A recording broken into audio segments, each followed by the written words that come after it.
Hello students, today let us discuss the measurement of change in enthalpy and the change in internal energy, that is delta H and delta U. Delta H, the change in enthalpy, delta U, the change in internal energy. There is a branch of science which measures or which involves the measurement of heat energy in physical and chemical process. That branch of science is called calorimetry. Calorimetry means the measurement of heat energy in physical and chemical process.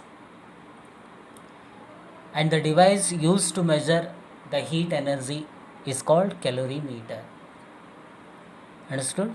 Calorimetry, it is the branch of science which is used to measure heat energy in physical and chemical process, whereas calorimeter is the device which is used to measure heat energy.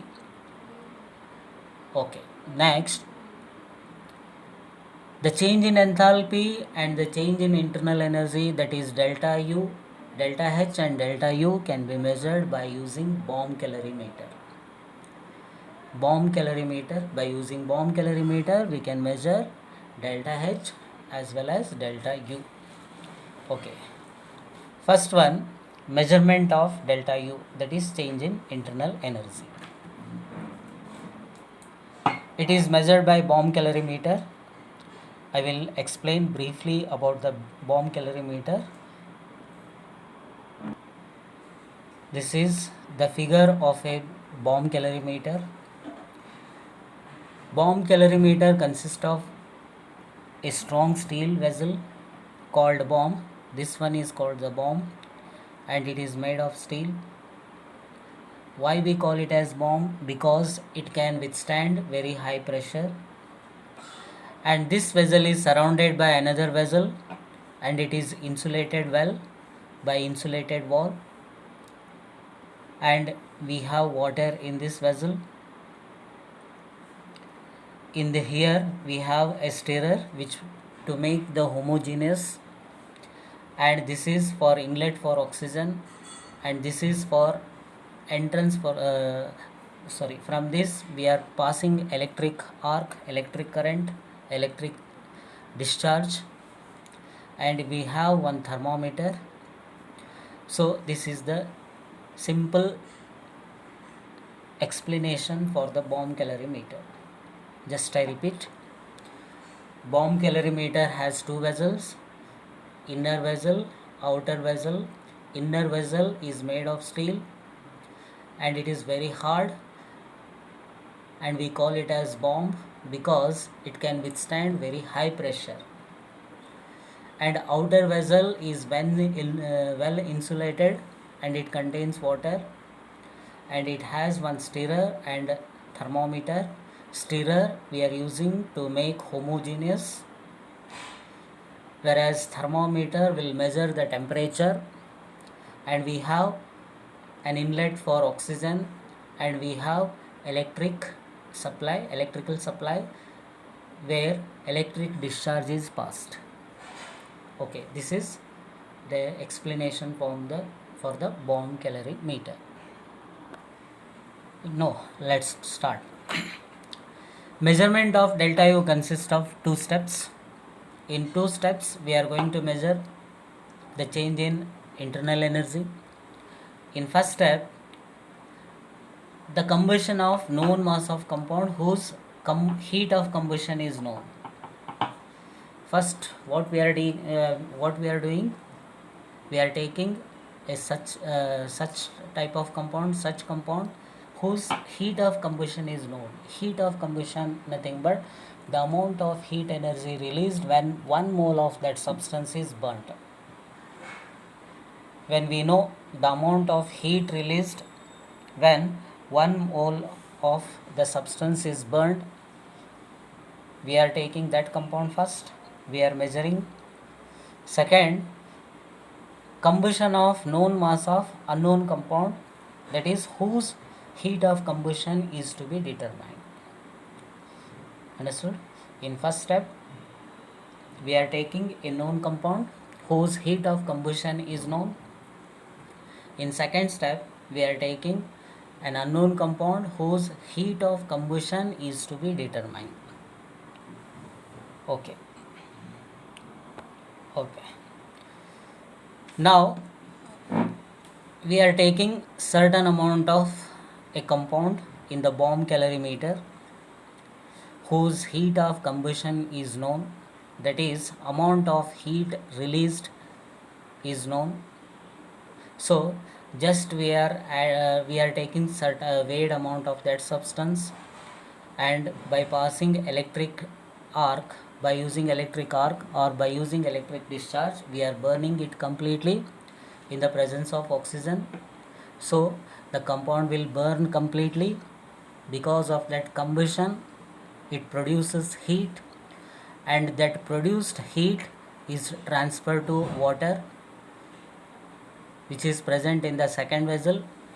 Because of that absorption of heat energy, there is rise in temperature. Just I repeat, we are taking compound in bomb calorimeter.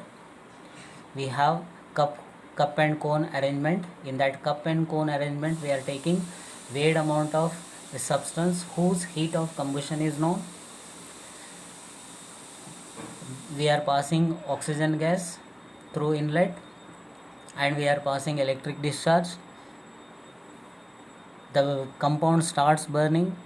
Because of that complete combustion, it releases heat energy. That heat energy is transferred to the water, which is present in the next vessel. So because of that absorption of heat energy, the temperature of water is increased. Whatever we are having here, whatever the value we are getting, that will be the heat capacity of the calorimeter. Okay, that is heat capacity of calorimeter. In first step, we are going to calculate. In the second step, we are taking known mass of unknown compound. It means just we are measuring 1 gram, 2 gram, 5 gram, whatever our requirement, whatever our interest. We are weighing that compound and placing in bomb calorimeter. Again we are passing oxygen gas, and we are passing electric discharge. Because of that, it will burn completely.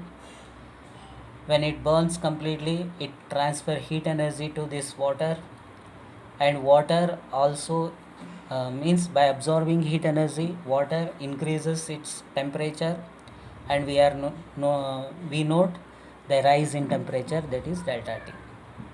In this way, we are going to measure the amount of heat released by known compound as well as unknown compound in two different steps.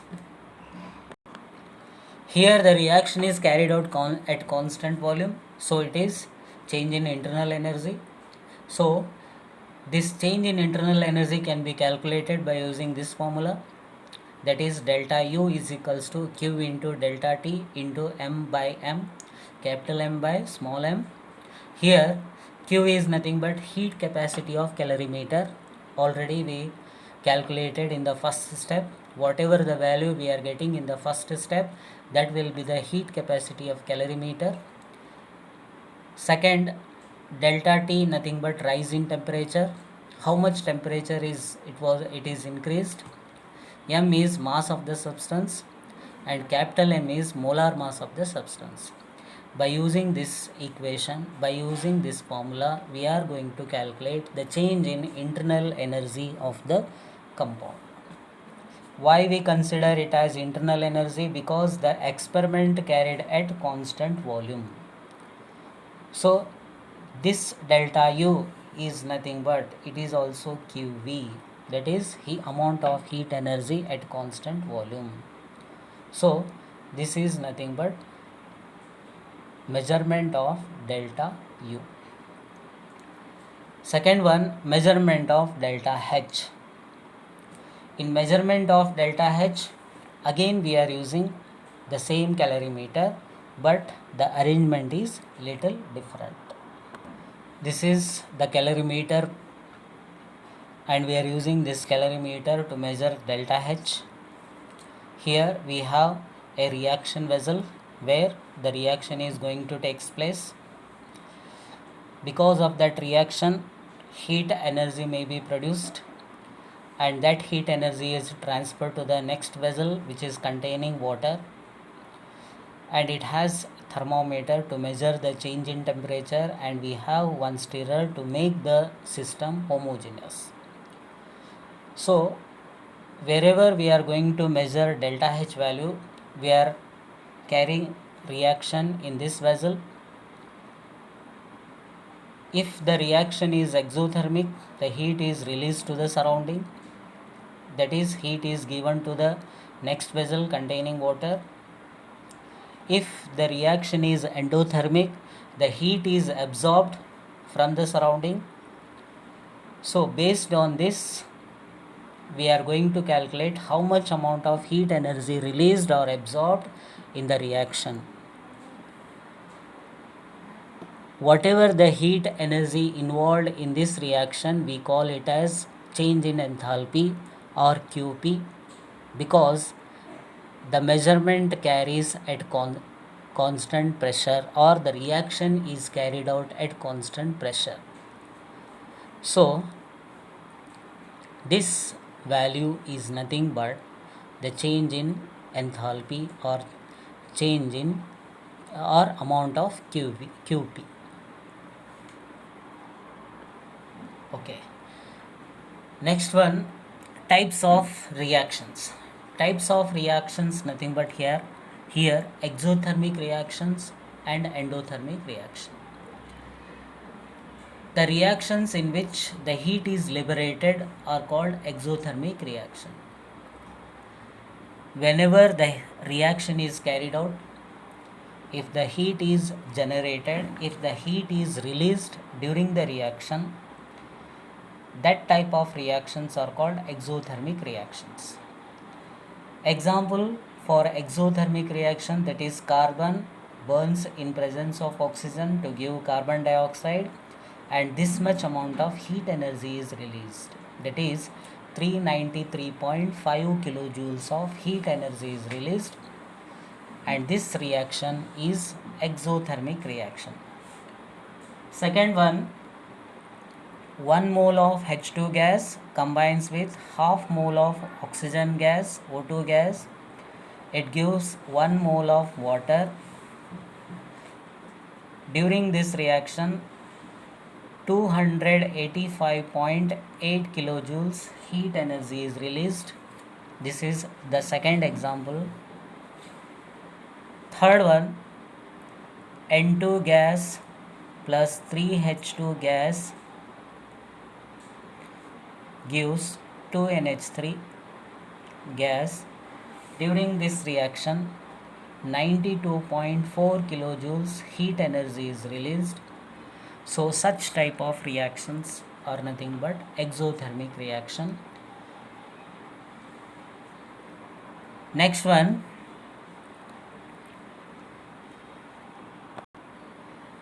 endothermic reactions, that is, the reactions in which heat is absorbed are called endothermic reaction.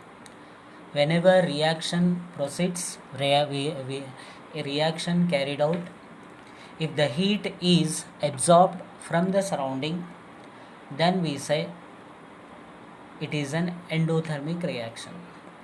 Example for endothermic reaction, that is, nitrogen gas when combines with oxygen gas, it is going to give nitrogen oxide, and it absorbs about 180.7 kilojoules of heat energy. It means whenever 2 moles of nitrogen oxide form, it absorbs 180.7 kilojoules of heat energy. Second one, carbon when reacts with water gas means gaseous form of water, that is water vapor. It gives carbon monoxide and hydrogen, and it absorbs about 131.4 kilojoules. Third example, carbon when combines with sulfur, it gives carbon disulfide, and it is also an endothermic reaction. and it absorbs about minus 92.0 kilojoules. These are some examples for exothermic reaction, endothermic reaction. Sometimes exothermic reactions can be represented as carbon solid, oxygen gas gives carbon dioxide, delta H is equals to minus 393.5 kilojoules. We are representing it as delta H negative, delta H minus. Whereas an endothermic reaction can be written as carbons 2 moles of sulfur, it gives carbon disulfide, and here delta H is equals to plus 92.0 kilojoules.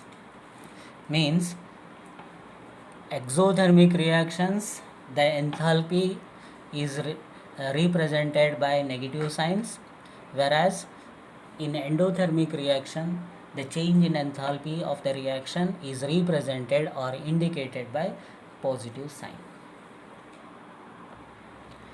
Next one, exothermic and endothermic reactions in terms of delta H. In terms of delta H, how we are going to represent exothermic reaction and endothermic reaction? Already I told you, exothermic reactions are indicated by negative value of delta H, whereas endothermic reactions are represented by positive values of delta H. Okay. Already we know that enthalpy of the reaction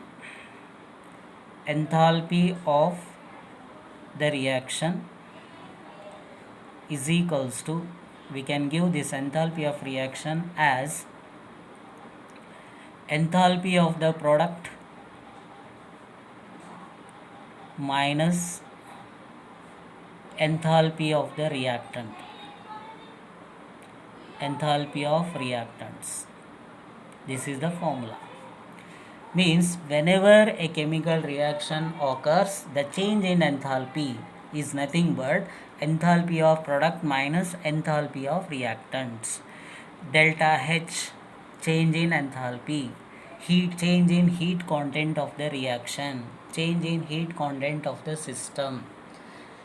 What was the enthalpy in the initial state? What is the enthalpy in the final state? That is, final state is the product enthalpy of the product, whereas initial state is the enthalpy of the reactant. So this enthalpy of the reaction we are writing it as delta H, and enthalpy of the product we can write here del HP. HP represents enthalpy of the product, and enthalpy of the reactant can be written as HR. So delta H, change in enthalpy of any reaction, can be given by this formula, that is delta H minus delta R. In exothermic reaction,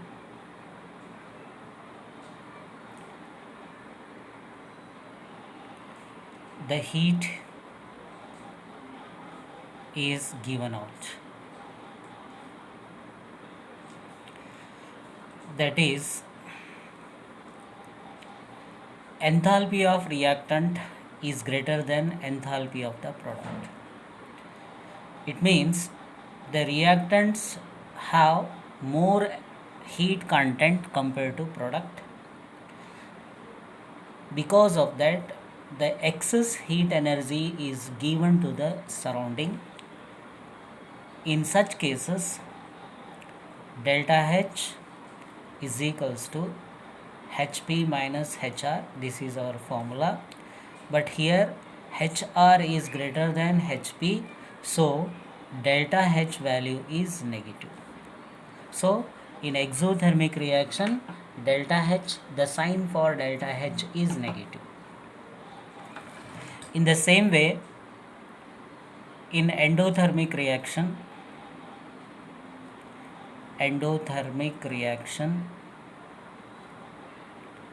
the heat is absorbed from the surrounding.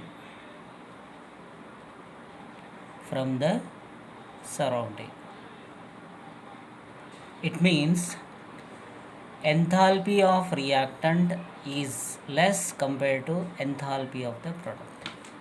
It means the products have increased their heat content by absorbing heat energy from the surrounding. So here reactant enthalpy is less, whereas product's enthalpy is more. So in this case, delta H is equals to HP minus HR. So here HP is greater than HR, so here positive. So here positive. So any reaction wherever enthalpy is positive, that reaction is endothermic. Wherever the enthalpy is negative, that reaction is exothermic.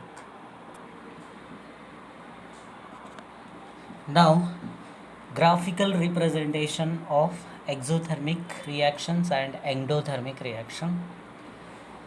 This is graphically we can represent exothermic reaction like this.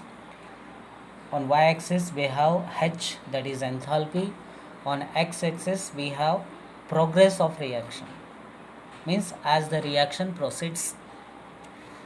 This is the enthalpy of the reactants and this will be the enthalpy of the product. The difference between these two nothing but delta H. In case of exothermic reaction, the enthalpy of the product's value is less compared to reactant, so delta H is negative. Whereas in endothermic reaction, we can represent endothermic reaction like this. This is the enthalpy of the products, this is the enthalpy of the reactants. So enthalpy of the products is more compared to the enthalpy of the reactants, and the difference between these two enthalpies nothing but change in enthalpy. In endothermic reaction, delta H value is positive. By this I am going to stop here. In the next video, let us start thermochemistry, which is very important part of thermodynamics. Thank you.